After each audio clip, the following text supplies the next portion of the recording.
Knon 89.3 FM in Dallas and Fort Worth, the voice of the people. Business owners, tell KNON's listeners about your business. You can put your business or event on KNON. KNON currently has space available to run announcements for you. Tell KNON's listeners about your goods, services, nightclub, concert, or event. Help keep the voice of the people on the air while putting your information on the air. KNON's been named the #1 radio station in Dallas by both the Dallas Observer and D Magazine. Put your business with Dallas's #1 station. Call now for more information at 214-828-9500, extension 227, or extension 233. For more information, go to knon.org and click on the Run Spots on KNON page. It's a great way for your business to support community radio while letting more people know about you. Gene Lantz, and there's Bunny. Bonnie Mathias, good morning. Here's what's going on.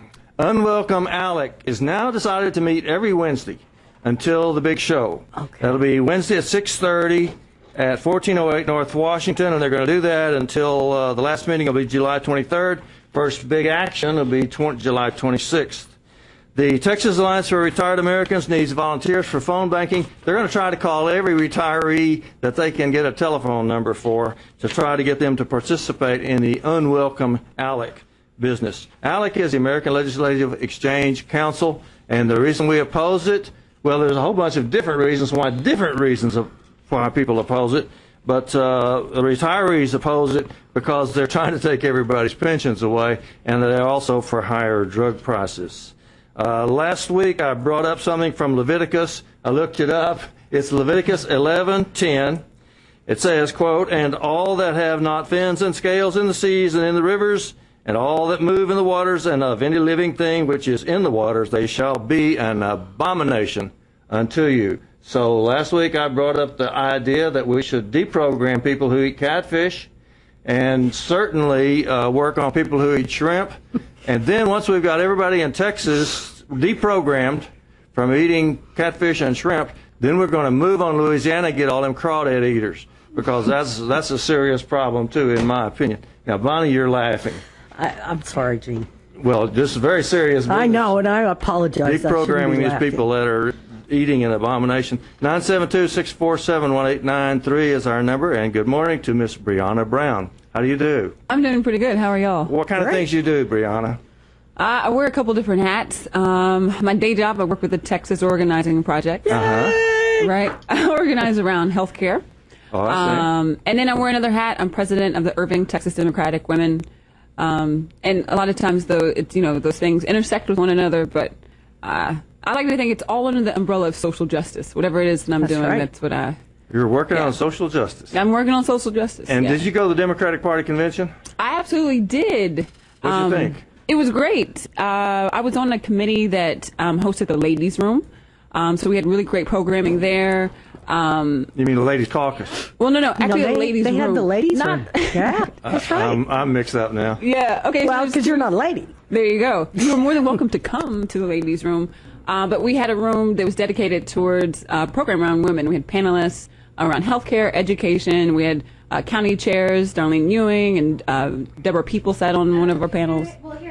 Yeah, it was great all around. I really enjoyed Senator Vanderpoot's speech, her video. That was that great. The coolest video you I ever know, it was saw? pretty cool. You can get that online, by the way. It's Letitia Vanderpoot's campaign video. Okay. Yeah. I'll have to check it out. So do you think that that women should be excited about the Democrats this year? Oh, absolutely. It's going to be a big issue, isn't it? Especially here in Dallas County. I mean, we have some great women on the ticket, Pauline Madrano and Felicia Petrie, like some really great folks, not just at the top of the ticket, of course, with Senator Davis and Senator Vanderpoot, but also, all the way down the ballot. County, yeah. That's right, down the ballot. Do you think that this emphasis on women is going to cause them to be less committed to civil rights? Because we usually think of the Democrats as being the civil rights party.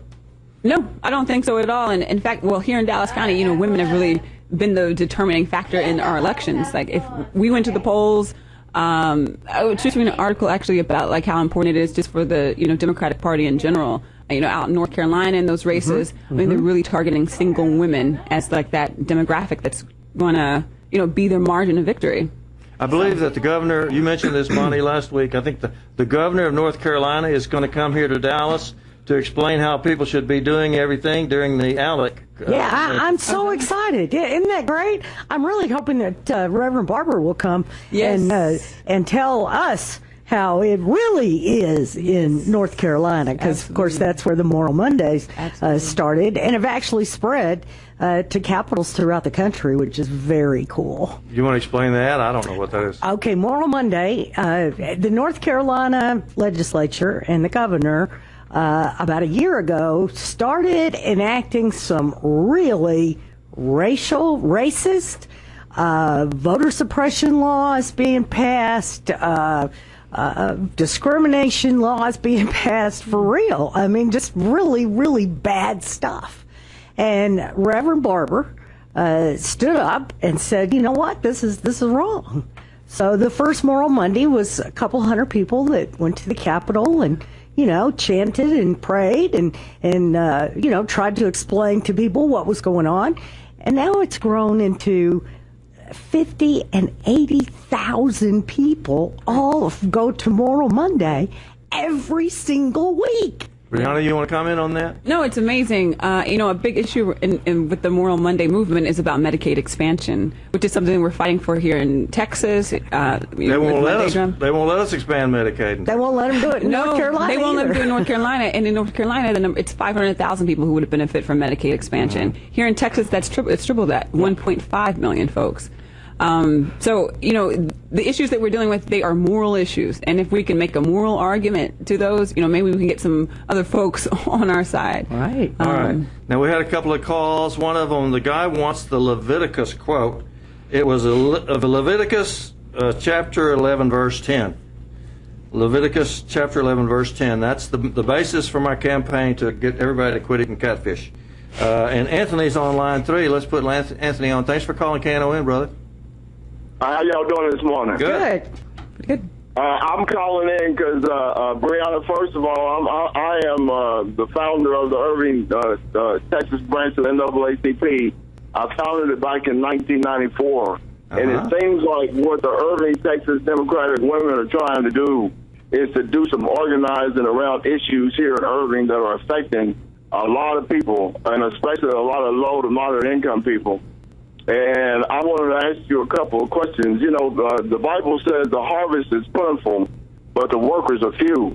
I've been out here on this battlefield trying to get people together here in Irving, especially Democratic people, to wake up and realize that we're in the middle of an international city, and we all have to work together to try to make Irving better. It seems like that's what you all are trying to do. My question is, I got a two-part question.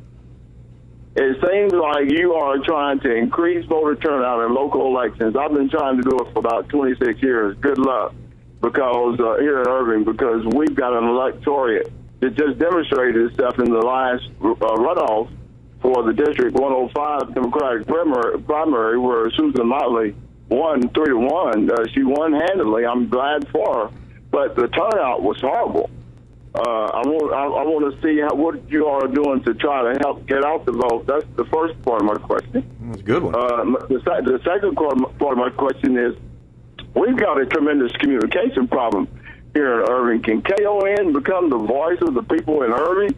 Because we sure need it. And can the Irving, Texas Democratic women do something in y'all's platform to increase communication between Democrats in Irving?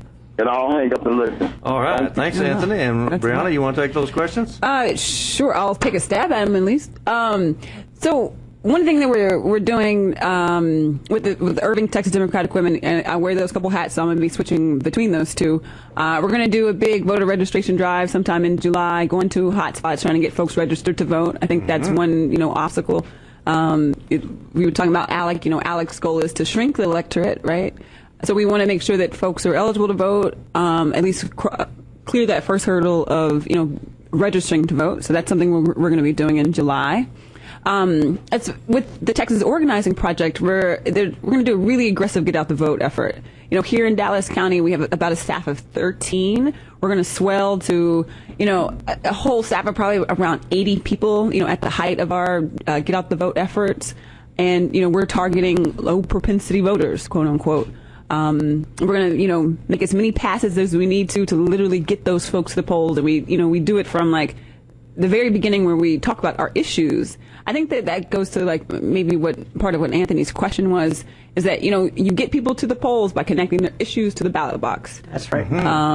And so, if we want to fight for Medicaid expansion, if we want state leadership that will expand Medicaid, then one way to do that, one way to, to build that power is to, make sure that people are connecting those dots. That the reason why we don't have that here is because we have a state leadership that's failed us.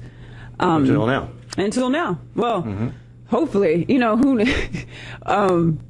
kind of cool too, in Dallas County we have some leadership that's also taken some strides to, make folks' lives better. County Judge Clay Jenkins they just passed Parkland employees. They will have a minimum wage increase to $10.25. So anyway, we need to get good folks elected that stand for, what our issues are. And so we'll start that, we'll start that process of having good conversations with people, and literally, to October and November. I always say October because, early vote is in October, and we want to get those votes in the bank as soon as possible, right? We will literally be driving people to the polls also. So it's a really comprehensive, get out the vote effort that we'll be doing. That's fabulous. We got a couple of more input from the telephone. One guy wants to know the telephone number to volunteer for retirees, to help call retirees. The number is Judy Bryant, 214-729-0063. I ought to memorize that. I call her all the time. 214-729-0063 if you're interested in volunteering. And Blackhawk's on line 1, I believe. Good morning. Thanks for calling KNON. Hello, Gene. How you doing? Pretty good. You got a question for me or Brianna? I sent you some mail. I'm glad to see you still around. Yeah. I like catfish. What are you doing about the catfish? I sit in the Bible, but I know no scales, but I like catfish. Oh, so you want to turn yourself in? Catfish down here south. I kind of I'm with you. I kind of like catfish too. Uh-oh, Brianna likes catfish too. Yeah, them fillets, they're good. Uh-huh. And I like to go fishing and catch my own catfish. So you don't think you should be deprogrammed for eating catfish? No, that's my favorite food, man. I know it's in the Bible, but that's my favorite food.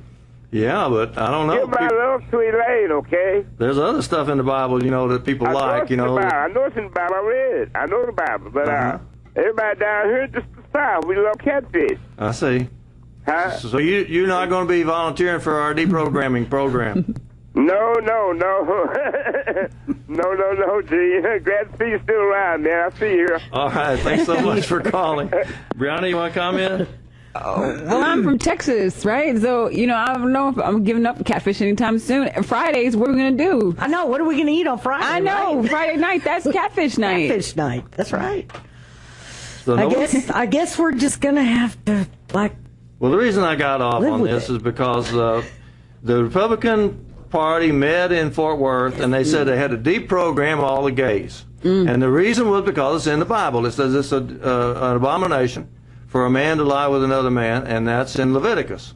So I just said if you keep on reading Leviticus, you'll find out it's the same exact thing to eat catfish. So if they're going to deprogram the gays, then they need to start looking at deprogramming the catfish. I think I should get a federal grant or something for this. If I had to guess, if you worded it right, they would probably pay you. You think? I'm Governor Perry on my side, I'm sure. There you go. See, Abbott would be right there with you. All right. And so, Brianna, you were talking about on the serious side, you were talking about a pretty ambitious program to get people to register and vote this year. And of course, we mentioned civil rights and we mentioned women. I'm wondering, just as a professional on this, what do you think the chances are? Because, I read an article yesterday in the Morning News that said that the turnout in the school board race was just dismal. They said 2%. So, gosh, was it that much? So are you sanguine about this? Do you think this is going to work, or do you think we're just throwing snowballs into the fireplace? Yeah, well, short answer, yes. I think it's going to work. Part of my background, I worked on President Obama's campaign in Ohio this last time around. And the way that you win is, there's no real secret sauce to that, right? So you expand the electorate, you increase the folks who are voting, who can vote. That's one thing that surprised people in Ohio. Romney went to bed thinking that he had won the election, won Ohio, the day leading into election day. But what they failed to consider is like how many people we had registered to vote, how many people, the ground game. So those polls come from people's past voting records. Yes. So if you got people that haven't voted before, then the polls can't predict that. They can't, right? And that really speaks to having like a really sound ground game. And I know Texas Organizing Project, they have a lot of really great veteran campaign people, and I'm really excited about like the prospects of not just what it means. So we're not just interested in like them voting this one time, right? So we want them to vote this one time, and we want them to vote. We want to turn those non-frequent voters into frequent voters, because then they start getting mail, they start getting phone calls, they start getting kind of adopted into the system, and power shifts. Okay, hear that music? That means it means we're going to take a break. We'll be right back with Brianna Brown and Bonnie Mathias. Yeah. Good morning. Saturday morning. And that's us. 972-647-1893. And if you have to wait, I'm sorry. We'll get to you as fast as we can. Mildred's on line 2. Thanks for calling KNON, Mildred. Love to hear from you. Hi. Hello, Brianna, Bunny, and Jean. Hi. Good morning. Good morning. I don't know if you know it or not, but man, I was rocking the Fat Domino while I was at home. Yeah, that is a lovely song. Yeah, I'm an old girl, so that brought back some memories. We like that stuff. Yeah, but Jean, I appreciate your effort to deprogram people who eat shellfish and shell foods and all manner of shells. But I'm from Louisiana, so that's not going to happen. But I appreciate the point that you're trying to make. Thank you. Thank you very much. I appreciate that. Yeah, I have a statement. And we've been talking about voting all morning. If you had a magic wand, I think it would work. I don't know how you're going to get people out to vote, but it's worth the effort to do so. I recently attended a meeting that was hosted by Dr. Robert Sanborn. He's with the Children at Risk organization, and he gave me some stats. Incidentally, I'm here in Irving, Texas, and this concern Irving, Texas. Good. Yes. So he gave me some stats that were pretty alarming.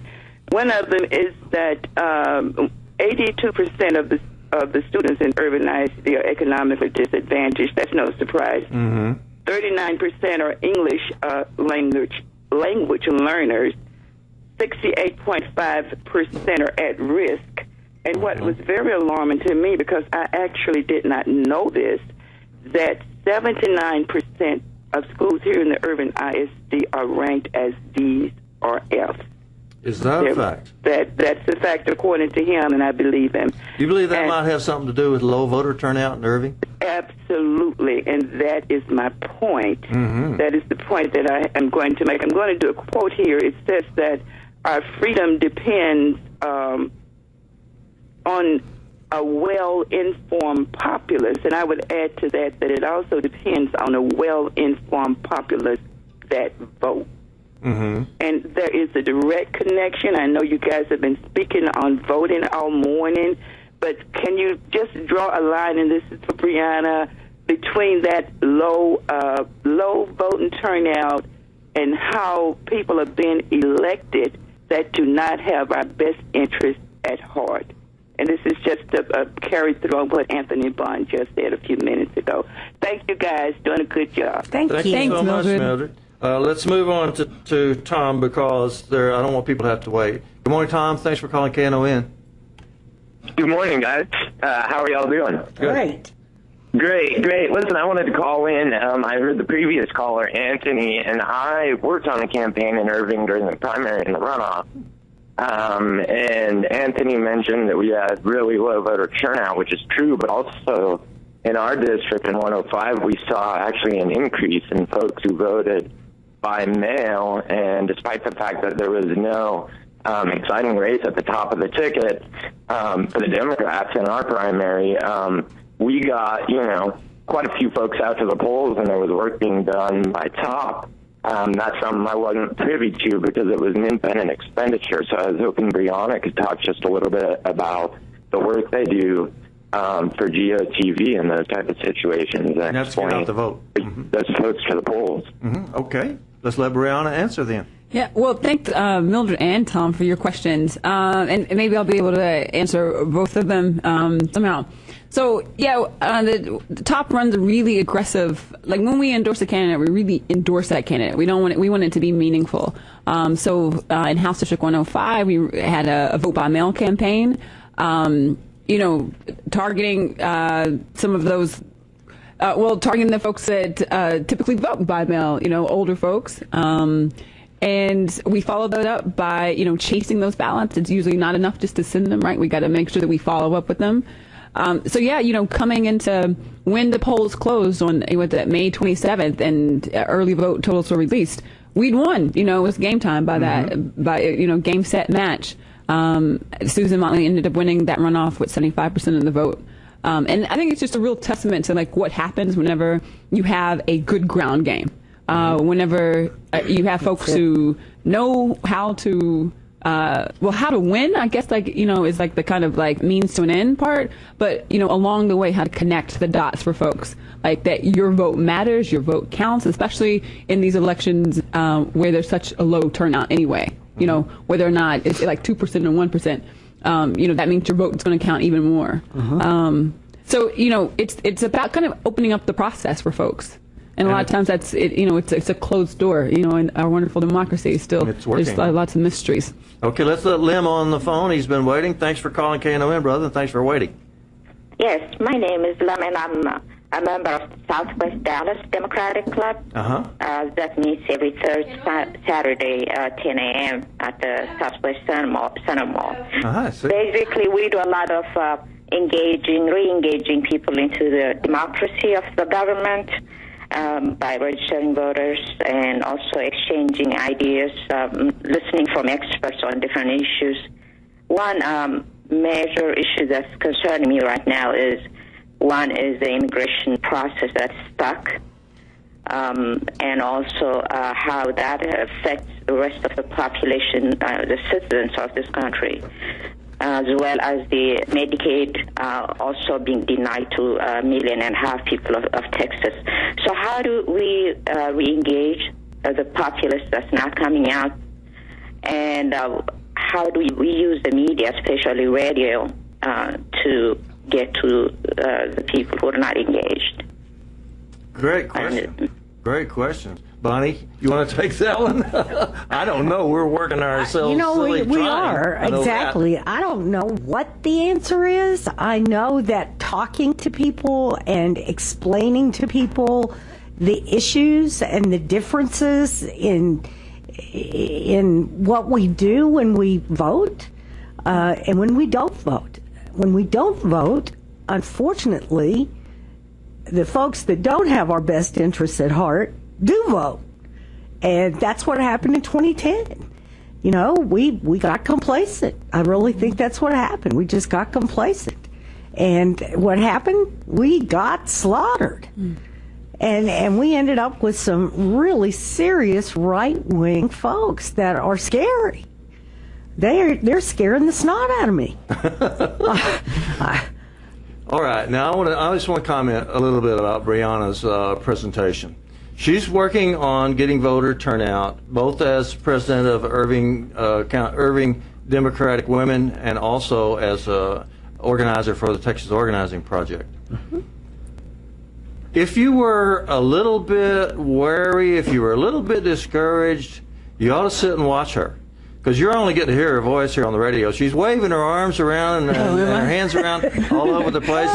She's full of electricity. She's about, 18 to 20 years old, something like that. Wow, cool. And, oh, my God. You just made my day. You just feel that when you see somebody like that, so full of energy and so smart and so full of ideas, it's encouraging. It makes you feel a whole lot better about the possibilities. Yep. And now let's go to Alfred, though. I don't want him to have to wait. Good morning, Alfred. Thanks for calling KNON.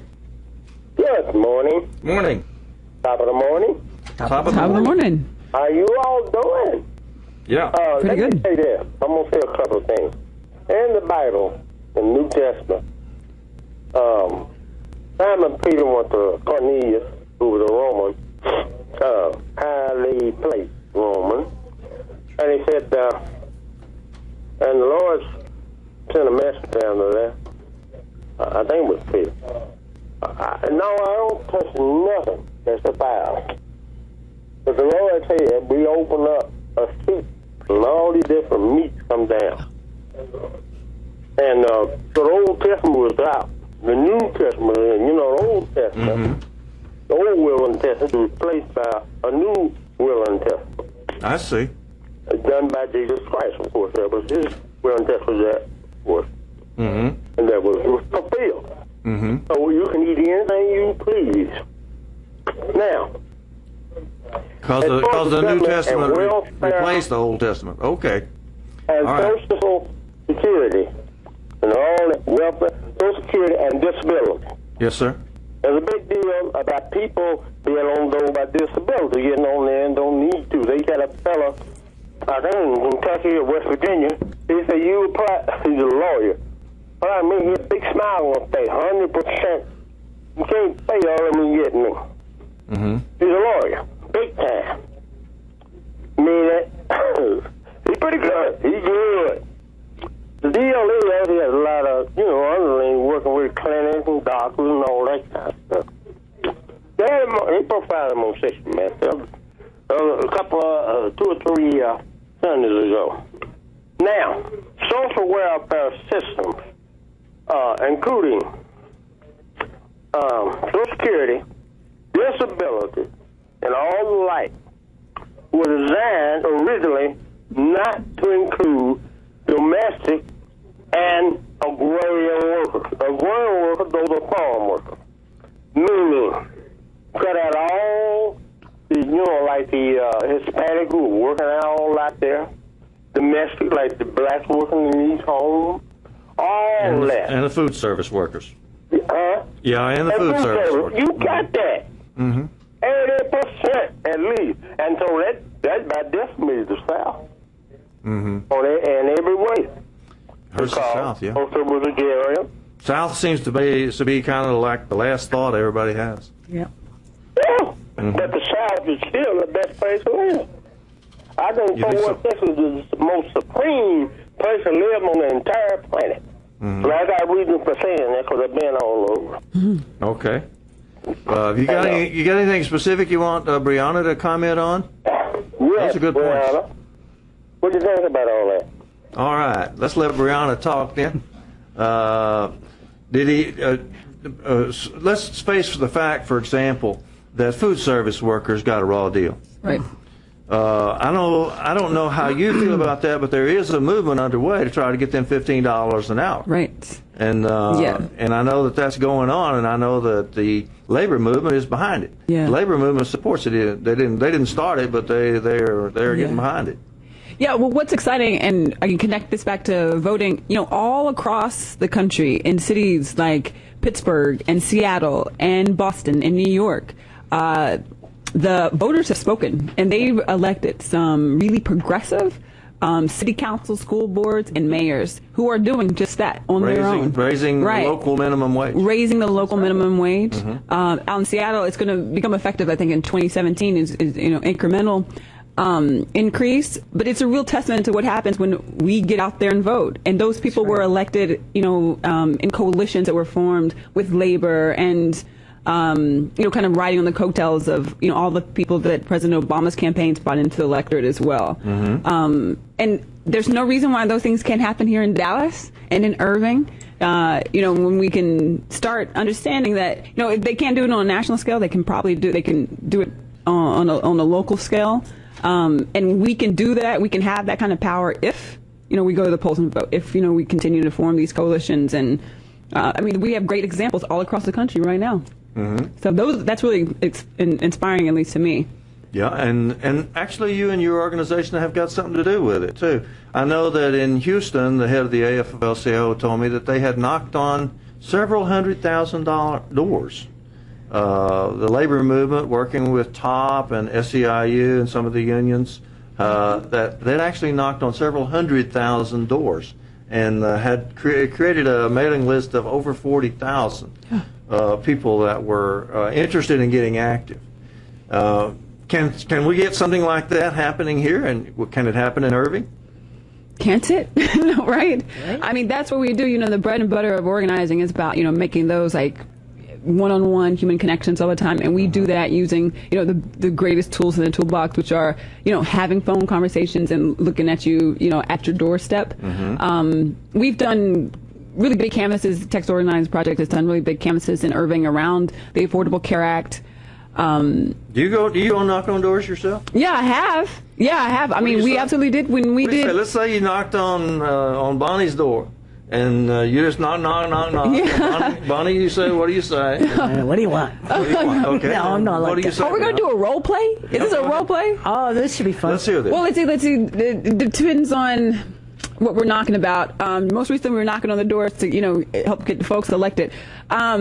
Yeah, so I'd introduce myself. Hi, my name is Brianna. I'm with the Texas Organizing Project. Are we going to really... Just got you started. I know, did you? We can't campaign here on KNON. Oh, okay. So let's say you're doing something else. Let's say you're just trying to get people to vote. GOTV. Okay, get out the vote. Yeah, get out the vote. Or just like a kind of a generic, it goes back to like the issues, right? So a lot of times whenever, we're knocking on people's doors, we want to find out what your issue is. Right. Okay. Is there a speed bump? Is there a stop sign that you need, Okay. All right. So it's... Okay, all right. Are we start all over again? Are we starting all over? Knock, and then Bonnie says, Hello? Hi. Hi, is Bonnie Mathias available? Yeah, that's me.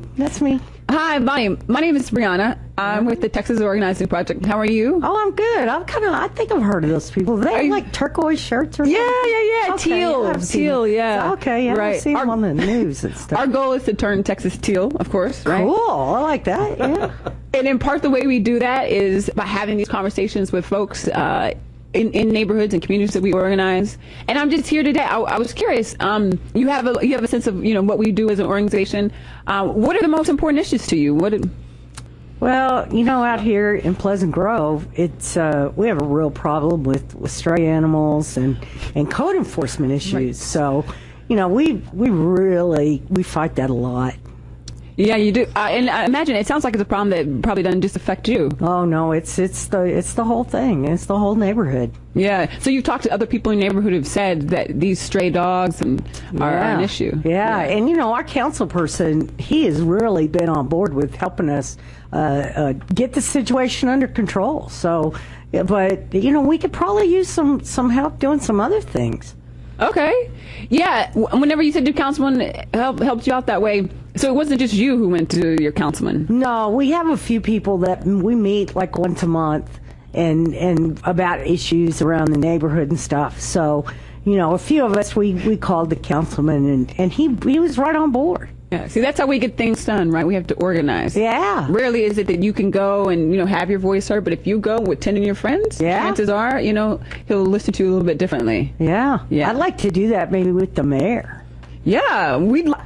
About what issue? What issue is it? Let's just pick one. Pick one. Privatization. Privatization, yeah. He should back off trying to privatize our schools. That's kind of had me kind of up in arms here lately. Well, guess what? Join the movement. No, I mean, it's like a whole. Do you want to go on? We can have this conversation for for the next 30 minutes. Yes, Bonnie's great because Bonnie's one of our members. But when you get ready to close, what do you say? I mean, well, the big thing is about making sure folks understand their power in numbers, and the reason why I'm here at Jadora is so that we can organize not just you but your neighbors, right? I see. All right, there goes the music. We have to take a break. We'll be right back with Brianna Brown and Bonnie Mathias. Good morning, it's the Workers' Beat, and I'm the one who didn't give the phone number out, 972-647-1893. I am so sorry. The station manager tells us give the phone number. Well, I got so excited listening to all the stuff that's going on, and Brianna Brown was interviewing Bonnie Mathias to try to get her active, and Bonnie says that's how she did get started being active. Tell us the story. Well, in 1998, a young man named Todd Olson knocked on my door and asked me what I wanted to change in my neighborhood. I told him he would have to come back because I was real busy because I had a very long list.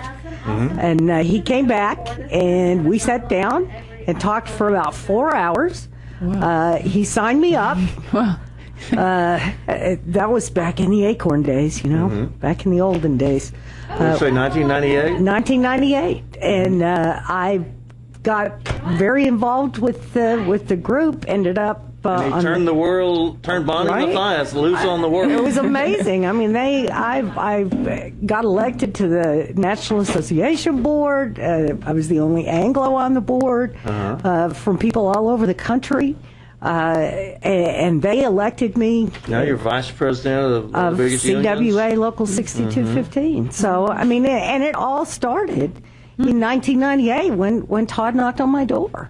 I'll be darned. That's quite a story. What do you think, Brianna? Are there some more Bonnie Mathiases out there that we can find? Yeah, I certainly hope so. I feel like, every day that's one of our major goals. Community organizing is all about just that, right? It's about, kind of not like organic talent that way, right? So there's always like this kind of mining that we're doing as organizers, looking for folks. And I'm convinced because I meet them every day, in passing, and sometimes it just happens. It's really casual, and then you fast forward 2 months, and you see them taking all sorts of leadership, running meetings and being spokespeople, and it's real inspiring. Lynn Sharoon. Oh yeah, Lynn Sharoon, right down the street from me. Her husband actually had started the Acorn Group before me. Oh really? And so he was really active in the neighborhood, and then he changed jobs or something, and I just kind of took over by osmosis. Yeah. And now here we are. Fast forward all these years. Lynn is as an incredible leader. Right. She joined the top over healthcare, and she runs our meetings in Pleasant Grove. When I'm not there, which lately has been, I think I was gone for like 3 months in a row, so she was really on top of it. She's been working for candidates and working for change. She's gotten to know our city councilman. And that was from somebody just like Brianna. That's right. That's right. Steph Mulvey knocked on her door. Got some more callers. We want to get to everybody as fast as we can. The number, though, is 972-647-1893. Rutherford's on line 4. Good morning, Rutherford. Thanks for calling. Good morning. Good morning, sir. Good morning, you all. Good morning. I believe America is paying for the nutty decision rendered by the Supreme Court not to be able to mention God's name in school, not to be able to post the Ten Commandments. Last week I called, and you asked me, should all religions be posted allowed in school? If you school? wanted to post some stuff on the The answer to that question is no. Okay. There are some religions that worship idols. Some religions want to teach jihad and other nutty ideas like that. Simply no. So if we're going to post stuff in the schools, it's going to be your religion and none others. No, I didn't say none other. God-fearing religions. I don't want to get into the nuts and bolts and the logistics of implementing it. Okay. But the bottom line is to not to be able to mention God's name in school. And I don't think he appreciates that. I see. Okay, thanks, Rutherford. Appreciate that. He called also last week, and we talked about whether or not other religions besides his could be posted in the schools. Nathan is on line 1. Thanks for calling, Nathan, and thanks for waiting. Hello, how are you doing? Okay. My name is Mr. Robinson, and I just have a few comments concerning what's going on with our voting thing. I think one of the main things is that we have got this mentality of wait and see what's going to happen. And the problem with that notion is that our situation has only gotten worse. Now, I listened a little bit earlier this morning as the talk radio was going on about what can we do to get them to vote. And what we have been doing, because I am a member, we have been actively doing marches. I did a march in August, a protest against Ted Cruz, our organization. We also did the Immigration Reform March back in October. And here recently, just to fast forward just a little bit, we helped get Susan Motley elected. And also Joyce Foreman elected to District 6. And it just goes to show that the people that we do endorse, we have had a successful rate at getting those people implemented and put in the office.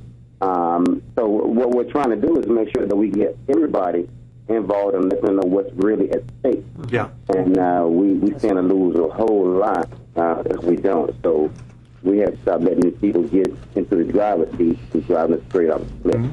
Nathan, do you think that Breonna is pretty much on the right track, trying to connect people's issues to the ballot box? I'm sorry again? You think Breonna Brown, who's sitting here, is pretty much on the right track when she says that make contact with people and try to connect their issues to the act of voting?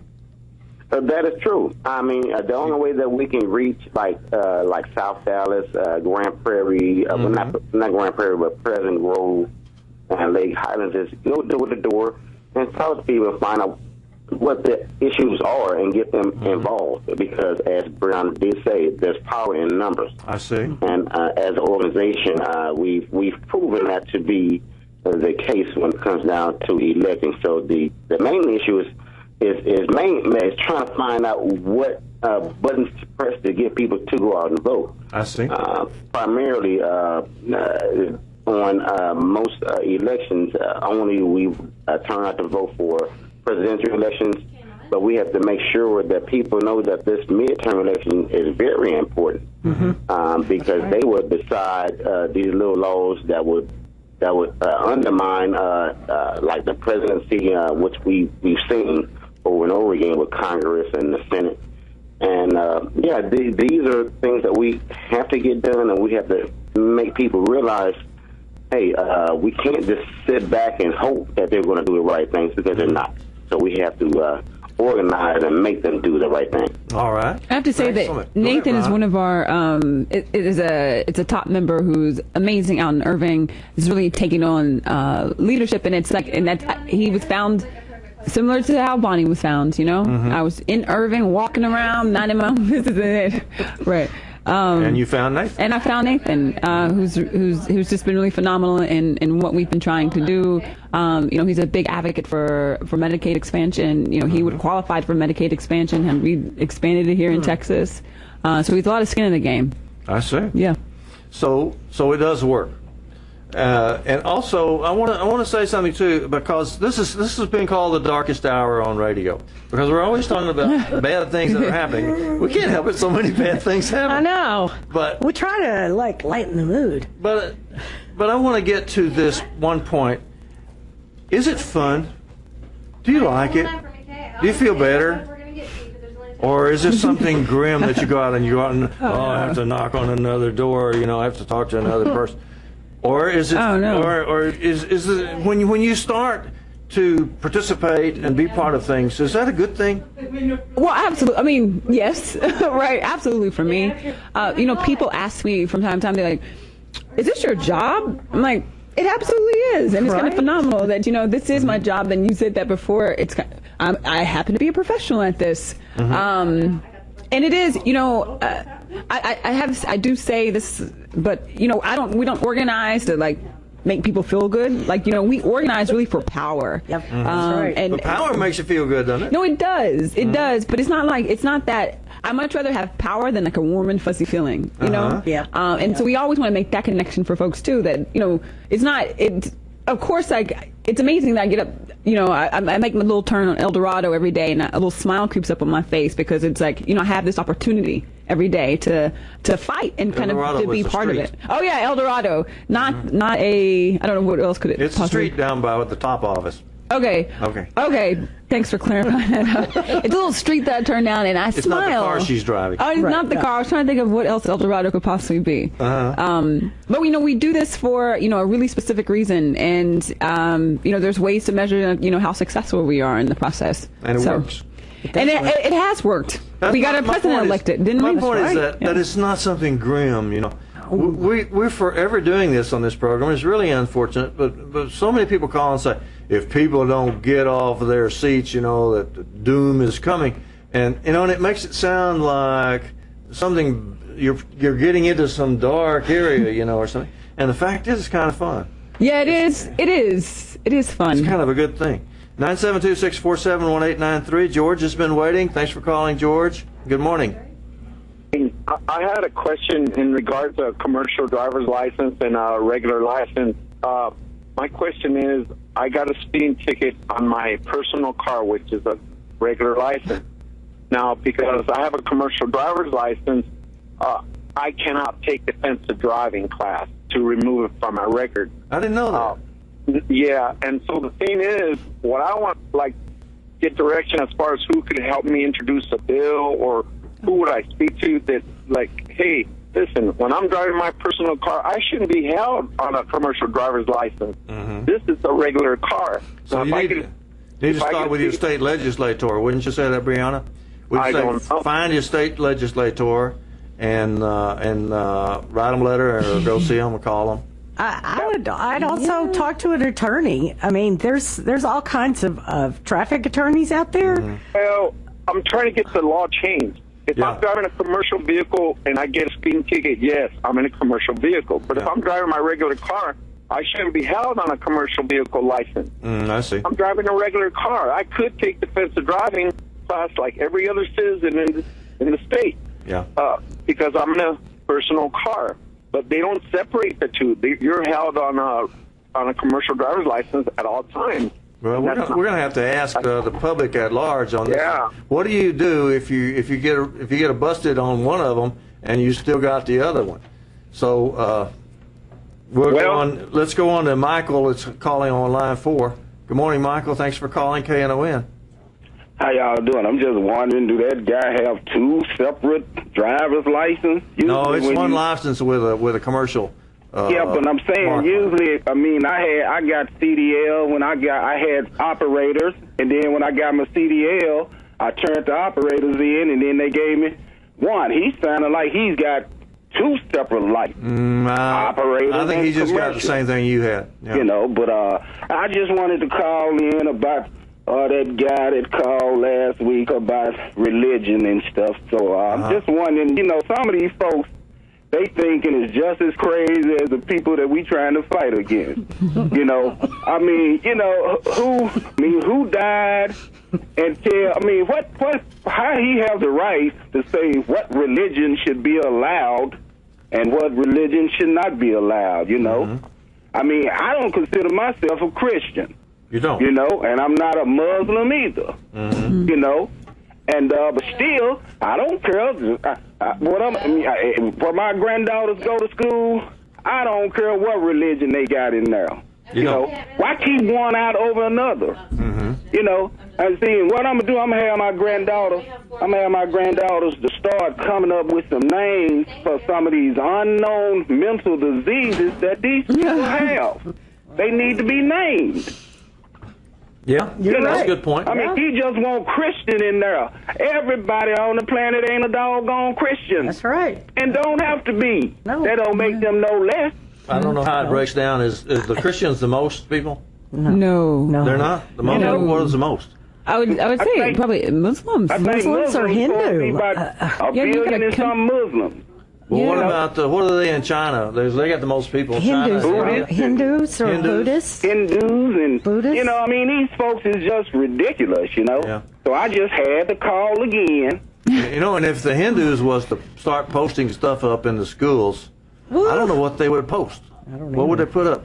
Probably to love one another. Whoa, golly, there I said it. That's kind of common in a lot. You know, there you go. That's the common thing. Thank you, Michael. Thanks for your trenchant comments. You know, someone called and didn't leave his or her name, wanted to know about job resources for felons.